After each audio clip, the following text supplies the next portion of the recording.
Bonjour à ceux qui nous rejoignent cet après-midi ici en direct du parc Anova Alençon dans le cadre de cette édition 2025 du Salon des formations supérieures et des métiers de l'Orne. C'est le grand retour des Conf Express. Pour ceux qui n'étaient pas là ce matin, un petit rappel, on a changé un petit peu cette année le fonctionnement de ces Conf Express qui sont thématiques avec plusieurs filières présentées. Et ce sera le cas pour cette première Conf Express de l'après-midi sur le thème du sanitaire et social. Pour ça, j'ai avec moi 3 invités en plateau et 3 étudiantes du côté public que je vais vous présenter sans plus attendre. Donc pour Croix-Rouge Compétences Normandie, j'accueille Sophie Selam qui est formatrice sociale. C'est comme ça qu'on dit. Et à ses côtés, Karine Jean-Jean qui est formatrice sanitaire. Exactement. Et on accueille 2 étudiantes aussi qui sont en formation chez vous. Donc Amy Anne et Audrey Lemoine. Amy qui est en 3e année assistante de service social et Audrey Lemoine en 2e année d'études d'infirmière. Mes notes sont bonnes, c'était tout bon, c'est parfait. Et j'accueille aussi le lycée Leclerc-Navarre d'Alençon avec Christine Brard qui est enseignante au lycée et Tessa Camus qui est en première année de BTS SP3S au lycée Leclerc-Navarre. Question pour vous échauffer un petit peu sur la prise de parole. Vous vouliez faire quoi quand vous étiez petite ? Alors moi, pas du tout dans le métier de la santé. Moi, je voulais plutôt me diriger dans les langues, le tourisme, etc. Je suis rentrée par hasard. Et c'est souvent la meilleure voie, en fait. Alors moi, contrairement à Karine, moi c'était infirmière. D'accord. Voilà, infirmière. Être trompée de couloir, du coup, à la Croix-Rouge. Oui, mais je suis quand même dans l'accompagnement et dans le soin. Donc je ne me suis pas trompée au niveau de l'orientation. Alors moi, je voulais être dans l'enseignement, je voulais être institutrice à la base. Et puis j'ai vu que le métier de professeur offrait d'autres opportunités, donc plutôt le professorat. Super. Alors, Amy, Audrey, c'était quoi, vous, le... Pour moi, je voulais plus m'orienter vers une formation de sapeur-pompier. Alors, D'accord. rien à voir, c'est pareil. Mais après, du coup, j'ai voulu m'orienter vers une formation d'infirmière que j'ai fait 2 ans. Et finalement, en fait, je me suis rendu compte que c'était plus le social qui m'intéressait. Moi, j'ai commencé un bac vente animalerie et jardinerie. J'ai arrêté pour faire un bac SAPAT, donc dans le sanitaire et social. Et une école d'AP derrière. Et puis, en fait, c'était infirmière peur que je voulais faire. Alors, c'est quoi une école d'AP ? Auxiliaire de péiculture. D'accord, super. Parce que je pense que je vais être... je suis débutant, moi, donc je vais être Pas de comme plein de problème. gens dans le public qui peut poser des questions, d'ailleurs, s'il le souhaite. Qui n'hésite pas, il y aura un micro qui pourra passer. Et Tessa, toi, Alors moi, quand j'étais plus jeune, j'aurais aimé faire médecin à la base. Et maintenant, je me retrouve en BTS SP3S. Et je trouve que ça se rapproche un petit peu. Mais je me suis aussi rendu compte que le social m'intéressait davantage que le soin et la santé. Super.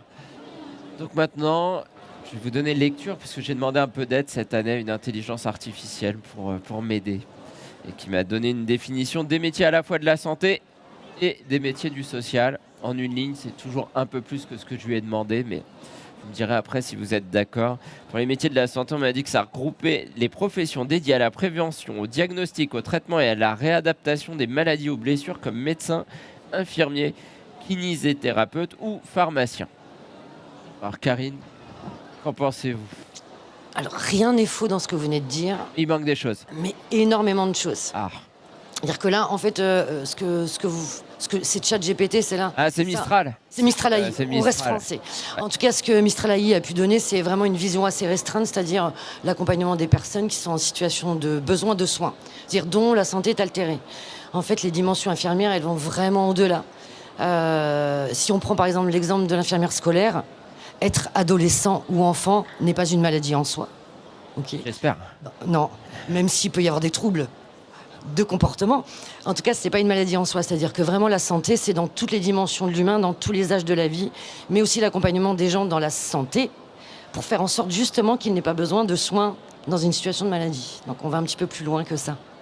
Donc on en reparlera par la suite. Et alors pour les métiers du social, à moins que Christine vous vouliez compléter aussi, hein, sentez-vous libre Pour les métiers du social, je dirais que c'est vraiment l'accompagnement et l'orientation de personnes qui, à un certain moment, sont dans des situations très précaires ou très difficiles. Et faire en sorte que ça ne dure qu'un moment. Ne pas D'accord. faire que ça soit quelque chose qui reste sur le long terme. Alors ma définition en tout cas de Mistral, c'était les métiers du social visent à accompagner, soutenir et améliorer les conditions de vie des personnes en difficulté, enfants, familles, personnes âgées, handicapées. 3 petits points. Comme assistant social, éducateur spécialisé ou conseiller en insertion. Est-ce que vous vous retrouvez dedans? Alors moi, ce que je peux rajouter dans cette définition, c'est plus particulièrement dans l'accompagnement, les valeurs portées par le travail social, la notion d'engagement, la notion aussi, toutes les postures, empathie, bienveillance, qui permet aussi de mieux accompagner dans la globalité les personnes dans le respect et la dignité de la personne. D'accord. Et dans des problématiques multifactorielles. Christine, pas de complément sur le sujet? C'est surtout atteindre l'autonomie, faire en sorte que la personne devienne autonome et puisse par elle-même trouver des solutions. Donc on doit être là juste pour orienter, accompagner. Très bien. Alors, on vous avait demandé aussi de ramener des objets et de nous justifier le choix de ces objets. Je vois. Alors, est-ce que c'est, Christine, une lampe, une flèche, les deux à la fois, un objet de déco? Qu'est-ce que c'est? Alors, c'est quelque chose qui symbolise justement ce qu'on vient de dire, puisqu'en SP3S, nous, on est plus dans des tâches de gestion de dossiers, d'orientation, de prise en charge, d'accueil, d'orientation. Et donc, c'est vrai que cet objet représente le parcours, enfin l'intégration de nos métiers dans le parcours de la personne pour qu'à terme, la situation ne soit qu'un passage. Et les lumières symbolisent le redémarrage vers une vie, vers un bien-être, peut-être. Enfin, voilà. Parfait. Et alors, la caisse à outils, qui n'est peut-être pas une caisse à outils. Alors, je ne sais pas qui l'a ramenée. Alors, c'est Amy qui a ramené une caisse. symbolisé la boîte à outils en lien avec le travail social. Et peut-être qu'Amy va nous expliquer pourquoi, alors, de fait. Bah oui, je peux. Sans les notes. Sans les notes. Ah oui, de tête. Pour moi, la boîte à outils, c'est l'assistante sociale, elle va utiliser tous les moyens qu'elle a en sa possession pour la personne, pour l'accompagnement. Donc ça peut être le partenariat, ça peut être plein de choses finalement, toutes nos connaissances aussi qu'on apprend à l'école, qu'on va mettre à contribution pour les personnes qu'on accompagne. Alors c'est pour ça qu'on a symbolisé ça avec une boîte à outils, on trouvait que c'était assez représentatif.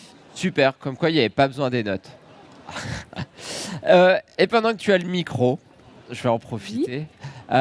Comment tu t'es retrouvée, toi, à faire cette formation-là, assistante sociale? C'est quoi ton parcours? Alors moi, quand j'étais au lycée, j'ai commencé à faire des maraudes parce qu'en fait, j'ai rencontré une équipe de maraudes en me promenant simplement au centre-ville. Et donc, c'était là où j'ai commencé à rencontrer et faire un petit peu de social. Et donc, j'ai fait ça en bénévolat pendant 4 ans. Après, j'ai fait un bac ST2S, donc quand même, on était quand même en lien un petit peu avec le sanitaire ou social. Et je me suis orientée après vers une formation d'infirmier, en soins infirmiers, que j'ai fait pendant 2 ans. Et en fait, finalement, je me suis rendu compte, d'ailleurs par mon sujet de mémoire, que en fait, toutes mes réflexions étaient plutôt orientées vers le social. Et c'est comme ça qu'après, je me suis rendu compte que finalement, c'était pas forcément une formation qui me correspondait. Et qu'il fallait que je me réoriente vers le social, qui était initialement, finalement, la première porte que j'ai vue et mes premières expériences. Super. Et t'es ça, du coup, toi, comment t'es arrivée en BTS SP3S? Moi, du coup, j'ai toujours été intéressée par tout ce qui concerne la santé et le social. Et c'est vrai que j'avais beaucoup de mal à trouver ce que je voulais faire. Donc, j'en avais beaucoup parlé avec une de mes professeurs l'année dernière. Et c'est elle qui m'avait fait découvrir le BTS SP3S. Donc j'ai trouvé que c'était une bonne idée et que ça alliait un peu tout ce qui m'intéressait. Donc l'administratif, le social, être utile autour de soi, l'accompagnement de la personne. Donc voilà, j'ai décidé que c'est ce que je ferais. Et Audrey, toi, l'école d'infirmière, tu l'as plus ou moins dit tout à l'heure un petit peu, mais qu'est-ce que Oui, alors moi, c'est la suite de ma formation auxiliaire de puériculture, où je souhaitais être puéricultrice. Finalement, au suite des stages, je me ferme pas des portes. Voilà, libérale, psychiatrie, tout ça, ça m'intéresse aussi beaucoup. Et j'ai peut-être un petit côté sadique. J'aime beaucoup les soins techniques, les prises de sang, les vaccins, les pansements et tout. Mais j'aime aussi beaucoup la relation aussi sociale aussi qu'on peut avoir avec le patient. Voilà, donc c'est très important. D'accord. Karine, c'est sadique les soins techniques ou c'est juste, sadique, je sais pas. Juste de la technique et c'est un peu le truc qui de base fait peur aux élèves Alors non, ça fait pas du tout peur aux élèves. C'est vraiment ce qu'ils ont envie de faire. En fait, les élèves, quand ils arrivent en première année, c'est un peu comme les enfants qui veulent décortiquer les insectes et tout ça. Ils veulent absolument découper, piquer, mettre des tuyaux. Ça, c'est leur truc. Première année. Puis très vite, ils apprennent qu'il y a tellement d'autres dimensions qu'ils se détachent assez rapidement du soin purement technique pour aller vraiment dans les dimensions, comme elle dit Audrey, les dimensions plutôt relationnelles. Mais oui, les soins techniques invasifs qui sont forcément douloureux, ça fait partie du quotidien professionnel et que malgré tout, on peut dire qu'on a peut-être un petit côté comme ça, je ne sais pas. Je sais pas, moi je reprends les mots, mais je me dis que c'est bien à faire le bien avec des actes qui parfois... en lien, en prenant en compte le patient, tout ça. Oui, quand même. C'est pas mal. Mais bon, parfois on fait du mal physiquement, mais oui, avec une finalité quand même plutôt bienveillante. On est d'accord. J'espère. À l'origine. Ce serait mieux. On espère. Et question pour vous sur le recrutement, comment ça se passe on a des élèves là qui sont en lycée qui vont bientôt être confrontés à Parcoursup. Si je me dis que je veux rentrer en BTS SP3S ou chez Croix-Rouge Compétences, comment je fais? Comment ça se passe? Alors pour le SP3Z, c'est sur Parcoursup. Donc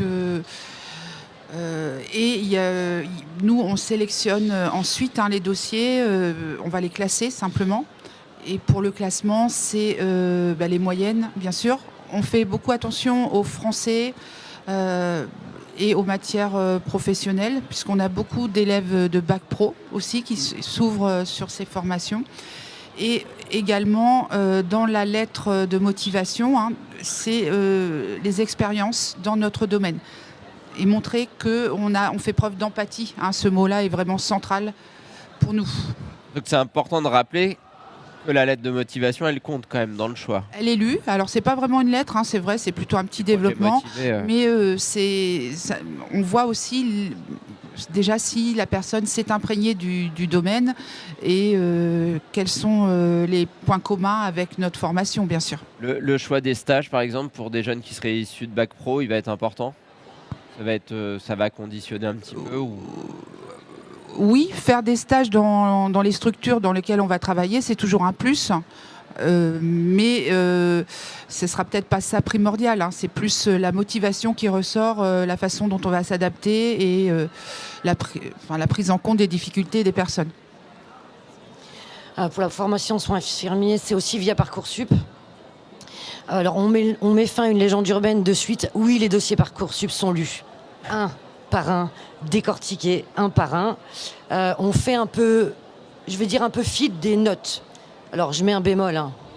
Quand même un peu. Quand même un peu, c'est-à-dire voilà, il y a quand même un delta entre 0 et 20. Là où on apporte beaucoup d'importance, c'est plutôt le comportement en termes de motivation, d'être proactif dans sa formation, être en capacité de prendre des initiatives. Et puis tout ce qui est de la motivation aussi, c'est comme vous disiez, c'est est-ce que je fais partie d'une association, est-ce que je fais les maraudes, est-ce que je suis intéressée par le monde qui m'entoure, est-ce que je voyage, etc., etc. Les portes ouvertes, les salons comme aujourd'hui, ça rapporte des critères supplémentaires aussi pour obtenir une note qui permet d'être bien classé pour obtenir ses vœux. Qu'il faut que par exemple, si je suis élève, que je veux postuler dans mon projet motivé, il faut que je notifie que je vous ai vu aujourd'hui au salon des formations. Oui, exactement. Que vous êtes venu au salon, vous êtes passé sur le stand, que vous êtes renseigné sur les formations. Qu'après, je suis venu à vos portes ouvertes et là, je fais... Mais alors là, Là, c'est la voie royale, D'accord. bien sûr. Et je tiens aussi à préciser pour rassurer tout le monde, c'est que, pour rentrer en école d'infirmière, mais je pense que tu diras sans doute la même chose, il n'y a pas de bac ou de voie royale. En fait, tous les bacs sont bons. Les bacs ST2S sont de très bons bacs. Les bacs SAPAT sont de très bons bacs. Et que c'est important de réhabiliter aussi ces bacs à orientation professionnelle. Donc c'est bien se dire que la filière générale n'est pas la seule voie pour être infirmière. Absolument pas. De bac pro et qu'il ne faut pas se freiner en tout cas. Exactement. Super. Pour compléter effectivement les propos donc de Karine, effectivement, on ne stigmatise pas les bacs.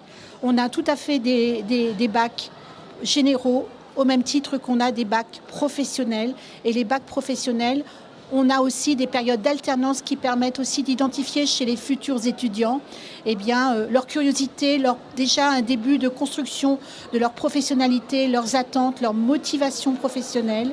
Et effectivement, chez nous, Parcoursup, c'est via la plateforme Parcoursup, mais en même temps, on a un entretien avec, une fois que l'étudiant passe par la voie, enfin l'élève passe par la voie de Parcoursup, après on leur permet justement d'accéder à un entretien avec nous pour identifier chez eux réellement leur motivation professionnelle et leur ouverture au monde.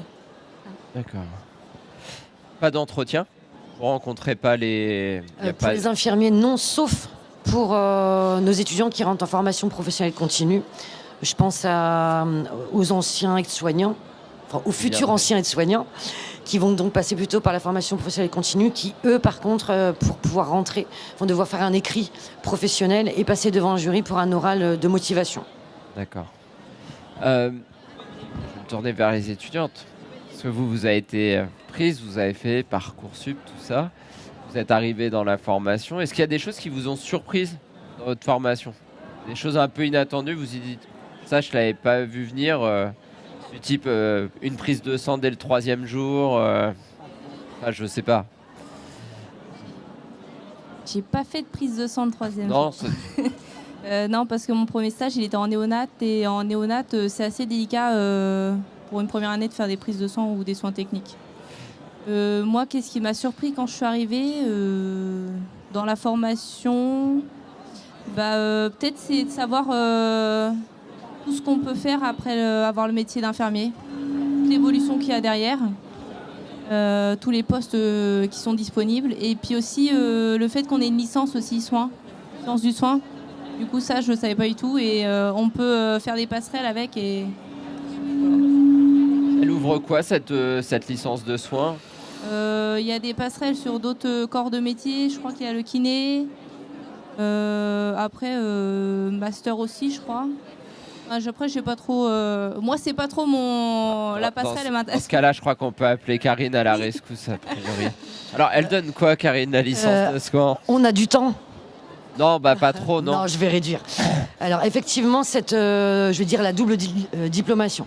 Intégrer cette formation dans une formation universitaire, ça permet les passerelles vers d'autres métiers, certes, mais aussi de rester dans le métier infirmier, mais d'aller perfectionner des choses. Soit on va vers un perfectionnement sur des spécialités, infirmière de bloc, mais aussi tout ce qui est infirmier en pratique avancée, par exemple, ou devenir chercheur en sciences infirmières, c'est-à-dire avoir un doctorat en sciences infirmières. Donc ça laisse quand même un libre cours aussi à une poursuite et à une évolution professionnelle qui est super vaste. On peut devenir cadre de santé, on peut devenir cadre formateur, qui est quand même un super métier en école de soins infirmiers. Voilà, ça ouvre des perspectives qui sont assez énormes au niveau national, mais aussi au niveau international, en fait. D'accord. Ouais. Alors, question, Audrey Tessa, vous, des choses qui vous ont surprise ou... Moi, ça aurait été plutôt le fait que chaque histoire est unique et que parfois on peut être... les personnes elles vont nous déposer leur histoire et il faut aussi qu'on soit prêt à accueillir ça et que qu'on ait les capacités et qu'on soit aussi en capacité de répondre à ce qu'elles nous déposent. Et ça a été le plus compliqué pour moi au début. Parce que forcément, il y a les émotions aussi qui jouent forcément en formation. Je crois sincèrement que quand on rentre dans une formation, même que ça soit sociale ou sanitaire, qu'on y rentre vraiment avec le cœur. et qu'on ne peut pas faire semblant. Que forcément, quand on se retrouve devant quelqu'un qui va nous déposer plein de choses, qui a eu un parcours de vie très très compliqué, il faut savoir l'accueillir, et ça a été compliqué pour moi parfois de pouvoir répondre à ça, et voilà. Donc après, au cours de la formation, quand même, on apprend des choses, on apprend à s'adapter et aussi à être transparent avec les personnes, à être authentique et à leur montrer que en fait c'est pas grave de ressentir des émotions et que c'est normal et que voilà. Alors Tessa, toi, des choses qui t'ont surprise? Je dirais que c'est surtout la bienveillance des enseignants, parce qu'au lycée, ils le sont, mais je trouve qu'en BTS, c'est d'autant plus poussé. On voit vraiment qu'ils aiment ce qu'ils font et qu'ils sont heureux de partager leur métier. Et ils nous font comprendre l'importance qu'aura notre futur travail. Ils peuvent nous raconter, par exemple, leur expérience personnelle. Et je trouve que ça nous permet bien de comprendre à quel point notre métier peut être important. Et qu'il y a vraiment des personnes qui ont besoin de nous dans leur vie. Et de personnes qui les suivent et qui sont là pour eux. T'as senti un changement entre ton statut de lycéenne et d'étudiante? Oui, vraiment. Je trouve que la relation avec les enseignants, elle est totalement différente. Et je trouve que c'est plus, ça me convient plus parce que c'est vraiment quelque chose de... On est vraiment soudés dans notre classe avec les enseignants. Ils sont vraiment là pour nous, ils nous écoutent, ils nous conseillent. Et j'apprécie beaucoup. Ça fait plaisir. Il faut dire que cette année, on a une promo très dynamique et assez motivée. Donc c'est vrai que l'ambiance de classe, il fait beaucoup aussi.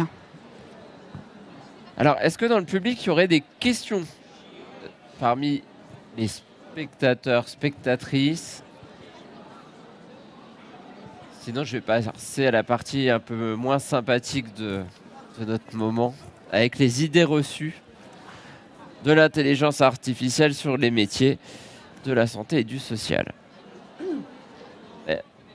Des fois, ce ne sont que des idées reçues. Je vais commencer avec la première, qui est plus dédiée à la santé. Mais je pense qu'on a déjà répondu. Donc, dans la santé, on ne fait que soigner. Eh bien, c'est pas une idée reçue. Par contre, on ne fait pas que guérir. Ça, c'est la grande différence. Donc oui, on soigne. On soigne tout. On soigne l'esprit, on soigne le corps et on soigne toutes les sphères de la dimension humaine. Donc c'est pas tant une idée reçue. On fait un peu de prévention aussi parfois, quand même. Alors, santé. Ça dépend en fait ce qu'on met derrière soigner. Pour moi, soigner, c'est prendre soin.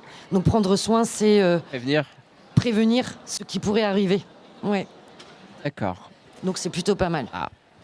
C'était pas finalement une idée reçue. Mais non. C'est dommage. Je suis déçu. Fait Mistralaï là-dessus. Il travaille pas très bien. Ouais. Les métiers du social, c'est juste du bénévolat ou de l'assistanat? Là, c'est plus... Alors, là, c'est une idée reçue. Oui. Alors, on a beaucoup de représentations sur le travail social. Bien souvent, on amalgame travail social, assistant de service social et on enlève les enfants. Voilà. Mais le travail social, c'est beaucoup plus global. C'est déjà avoir une posture altruiste, c'est porter des valeurs, avoir une identité, et c'est soutenir, orienter, accompagner les personnes dans leur globalité, mais dans une démarche d'accompagnement inconditionnel, sans stigmatisation ou autre. Donc là, oui, on est dans le gros cliché. Représentation, gros cliché, oui. Très bien. Christine, vous êtes d'accord sur le côté cliché, sur les métiers? Et surtout du bénévolat. Et c'est des métiers où c'est vrai que les personnes donnent beaucoup d'elles-mêmes. Et malheureusement, surtout dans le social, il me semble, pas rémunérées à leur juste valeur, puisqu'elles permettent, en fait, sur le long terme, d'insérer des personnes qui, s'il n'y avait pas cette action sociale, coûterait beaucoup plus cher à la société que des métiers, une prise en charge de qualité. Et dernier prix des reçus, mais alors ça a marché pour les deux domaines, pour le coup. C'est pas la représentation sur le plateau qui va faire mentir, mais ces métiers sont réservés aux femmes. Réservé, non. Alors après, oui, on va pas se mentir, effectivement, la proportion d'hommes dans les... En tout cas, de ce que j'en vois, moi, dans les métiers là, de la santé au niveau de la Croix-Rouge, effectivement, il y a une grande majorité de femmes. Pour autant, on a des années avec plus ou moins de garçons qui arrivent. Le prend de soins, c'est historiquement, on va pas se mentir non plus. En tout cas, je prends la profession d'infirmière, qui, je le rappelle, à l'origine, assistante de service social et infirmière, c'était le même métier. Donc on est indissociables l'une de l'autre. Mais en tout cas, effectivement, le prendre soin, c'est quand même ce qui est de manière très genrée, attribué plutôt au genre féminin. Pour autant, on a de plus en plus de garçons qui se dirigent vers les métiers de la santé qui sont plutôt en lien avec infirmier libéral, donc prendre soin au domicile. Et puis, les filles se dirigent aussi beaucoup vers urgence, SAMU, où on imaginait que c'était plutôt très masculin. Mais oui, ça reste très féminin, on est d'accord. Et dans la classe, en BTS, SP3S Alors en BTS, sur 20 étudiants, nous avons 2 garçons. Et c'est souvent dans ces proportions. Et effectivement, tout ce qui est relation d'accompagnement, d'accueil, de prise en charge, malheureusement, très féminin. Et on essaye de changer les choses, mais je pense que c'est la société qui est à la base de ça. Donc c'est assez difficile d'ouvrir vers... Il faut aussi que les garçons se disent que c'est ouvert. Parce que ce matin, on avait une con sur les métiers de l'industrie. On se dit, non, c'est ouvert. Mais on ne se laisse pas la possibilité d'eux. Voilà. En fait. On se dit, c'est pas pour moi. Donc, Oui, ça doit se faire très tôt, je pense, l'ouverture vers ces métiers, pour essayer de changer un petit peu l'image qui se fait très tôt des professions pour les jeunes. Et les garçons, les étudiantes, ils sont comment dans la classe? Ça va? Ils se sentent bien? Ils sont à l'aise? Oui, infirmier, oui. On est beaucoup, on est, je crois, environ 86. Il y a une dizaine de garçons. Non, ça se passe bien. Oui, ils sont à l'aise, il n'y a pas de problème. Alors moi, je peux pas répondre à cette question pas de parce qu'il n'y en garçons a pas du tout. Ah. Ouais. Il n'y en a aucun sur Alençon. Ça allait être ma question pour Sophie. En assistante sociale. Assistante sociale, d'ailleurs. Nous, on a la chance d'avoir 2 formations, éducateur spécialisé et assistante de service social. Donc effectivement, assistante de service social, c'est porté plus particulièrement par le genre les femmes. Par contre, éducateur spécialisé, c'est vraiment élargi aux hommes. Et on a plus d'étudiants éducateurs spécialisés, hommes que femmes. Mais on a quand même une belle mixité. Voilà. D'accord. Sur EducSP. EducSP, oui. Et donc, t'es ça, toi, les 2 garçons de la classe, ça va Moi, je trouve qu'ils sont très bien intégrés. Après, je peux pas trop parler à leur place, mais on s'entend tous très bien et il n'y a pas vraiment de distinction entre eux et nous. C'est la même chose. Oui, donc il n'y a pas de raison, finalement. Aucune raison, si ce n'est la force des habitudes, peut-être. Il faudrait qu'on change. On va parler un peu du futur aussi, maintenant qu'on a fait les clichés. Qu'est-ce qu'on peut faire après vos formations, après le BTS, après, on va commencer peut-être avec Karine sur les infirmiers. Est-ce qu'il y a des spécialisations en fait? C'est un cursus général et après on disait je vais être infirmière en réa, infirmier. Il y a quoi? Il y a des années de spécialisation derrière? En fait, quand on sort avec un diplôme polyvalent d'État. En gros, c'est si on prend un peu une analogie avec le permis de conduire. Vous voyez? Ça va? Ok. Donc on sort avec un diplôme d'État, infirmier, qui permet de travailler dans tous les domaines infirmiers. Alors il y a 2 choses. Quand on parle de spécialisation, c'est...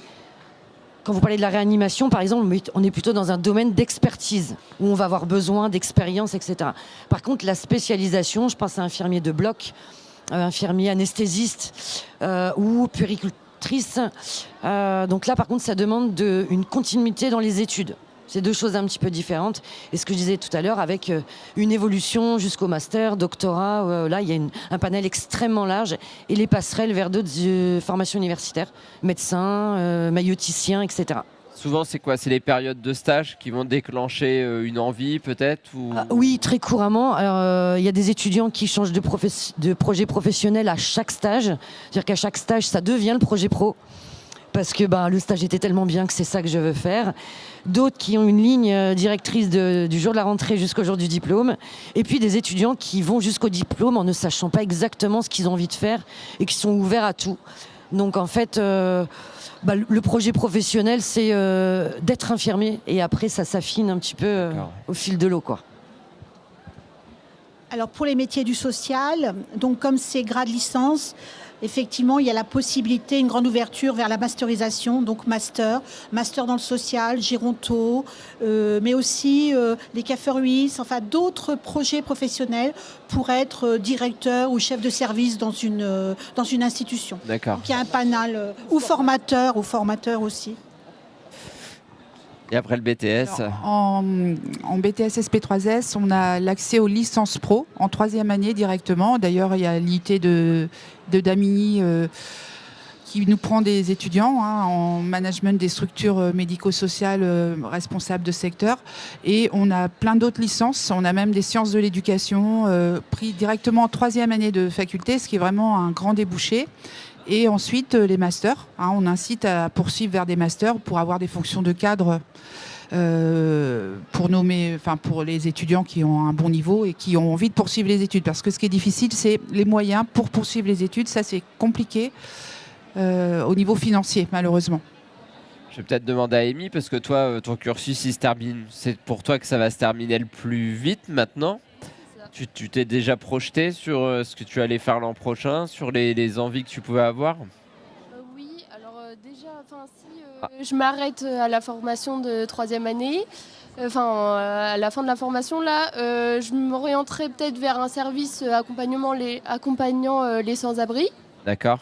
Mais sinon, je me pose quand même la question sur le master. Pour l'instant, justement, je suis en train de faire des recherches et tout ça. J'ai même fait le tour ici pour voir s'il y avait des masters dans le social. Et je me pose vraiment la question. Encore un peu de temps? Oui, il me semble que c'est janvier quand même les inscriptions. Ça réduit un peu le temps. Et Audrey, Tessa, vous avez déjà idée, vous avez encore un peu de marge? Moi, après mon BTS, j'aimerais beaucoup m'orienter vers une licence pro métier de la santé. Et après, par la suite, je ne sais pas encore. Mais voilà. Moi, je voulais faire puériculture. Mais finalement, au vu de tous les stages qu'on fait et des typologies, j'ai pas trop d'idées actuellement. J'attends beaucoup des stages. Et puis, et si aussi j'ai la possibilité de faire un stage Erasmus en Belgique aussi, je pense que ça peut m'apporter aussi beaucoup.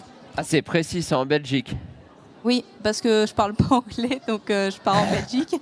Ah, fais attention, parce que ce matin, ils nous ont dit ça, si tu vas dans les Flandres, c'est pas gagné. C'est vrai. Choisis bien en Belgique. Je vais bien choisir. C'est comme la Suisse, quoi. Enfin, faut choisir son endroit. Oui, il y a une ouverture internationale qui est possible ou pas? Alors oui, tout à fait. Vous n'avez pas forcément parlé, mais... On fait la mobilité Erasmus et à l'international. Là, on a par exemple des étudiants infirmiers qui viennent de rentrer du Cambodge et de Ouarzazate au Maroc, qui ont passé 5 semaines en stage certifiant. On a là d'autres étudiants, dont une à qui je fais coucou là-bas, qui partira avec sa collègue au Sénégal bientôt. Donc oui, on a une ouverture à l'international. Ça, c'est obligatoire? Absolument pas. Ah non, c'est volontaire. Absolument pas. Ça demande beaucoup d'investissement de la part des formateurs, des étudiants, mais des deux en fait. Beaucoup d'investissement, de préparation administrative, financière, on va pas se mentir, ça demande beaucoup d'investissement financier. Mais ils peuvent partir dès la 2e année sur une durée de 5 à 8 semaines dans un stage dans n'importe quelle structure où il y a des infirmiers avec une ouverture au monde. Donc oui. Alors, social, exactement. Donc, on a un partenariat avec la Côte d'Ivoire, on a un partenariat avec la Belgique. Il y a quelques années, nous avions un partenariat avec le Canada.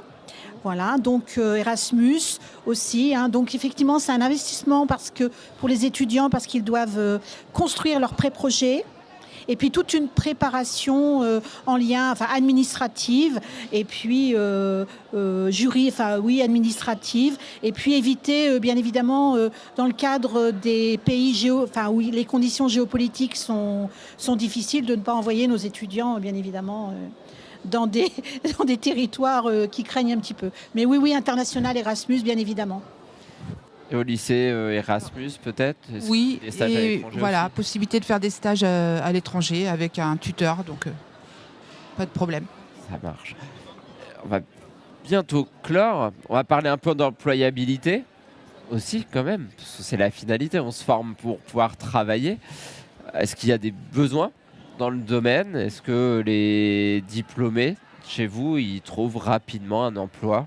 Alors malheureusement pour la population et heureusement pour nos étudiants, en tout cas l'employabilité des infirmiers, pour le moment, on n'a vraiment pas de problématique à ce que les infirmiers trouvent un emploi au niveau local, régional, national. On n'a vraiment aucun souci à ce niveau-là. Ouais. C'est quoi? C'est 3 mois avant la fin, ils ont déjà des propositions ou, Mais carrément, avant mais même bien avant ça, parce qu'il y a la possibilité aussi de poursuivre ses études dans une perspective d'apprentissage.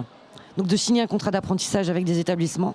Donc on a des étudiants qui, bien sûr, 3-6 mois avant le diplôme, savent déjà qu'ils ont un employeur. Ouais. Est-ce qu'on arrive à rester motivé quand on sait qu'on va être employé derrière? Je croyais que vous parliez des formateurs, non, est-ce qu'on arrive à rester pas les motivés? formateurs. Nous, bien évidemment. Oui, parce que alors, quand on sait qu'on va être embauché... oui, parce que de toute façon, la motivation et le prérequis quand même essentiel à être embauché, c'est d'obtenir le diplôme. Donc l'accompagnement à la réussite, il est là aussi de l'obtention du sésame. Et puis, on sait aussi que les générations actuelles, c'est l'employabilité sur un poste là fixe, ok, mais avec des perspectives de mouvement. Enfin, maintenant, les gens, ils bougent beaucoup. Donc, je pense pas que ça impacte leur motivation. En tout cas, moi, je le perçois pas. Non. Nous aussi, on a le versant apprentissage où, à l'issue de leur diplôme, nos étudiants sont tout de suite sur le marché du travail avec un taux d'insertion important. Premier employeur, donc le conseil départemental, et puis après tout le champ associatif aussi qui emploie nos étudiants. Hein. Alors, en SP3S, c'est vrai que l'insertion professionnelle se passe plutôt bien puisqu'on a les retours de nos étudiants et il y a beaucoup d'emplois au conseil départemental de l'Orne, par exemple, en tant qu'assistante de direction, instructrice. Nous avons des postes aussi à la CPM, donc tout ce qui est protection sociale. Et puis aussi en tant que chargée d'accueil en EHPAD, en résidence autonomie. Donc c'est vrai que pour l'insertion, c'est un BTS qui était assez nouveau, qui date de 2009 et qui correspond tout à fait au marché du travail. Il y a de l'emploi. D'accord. Alors pour clôturer, juste essayer de me convaincre de vous rejoindre à la rentrée.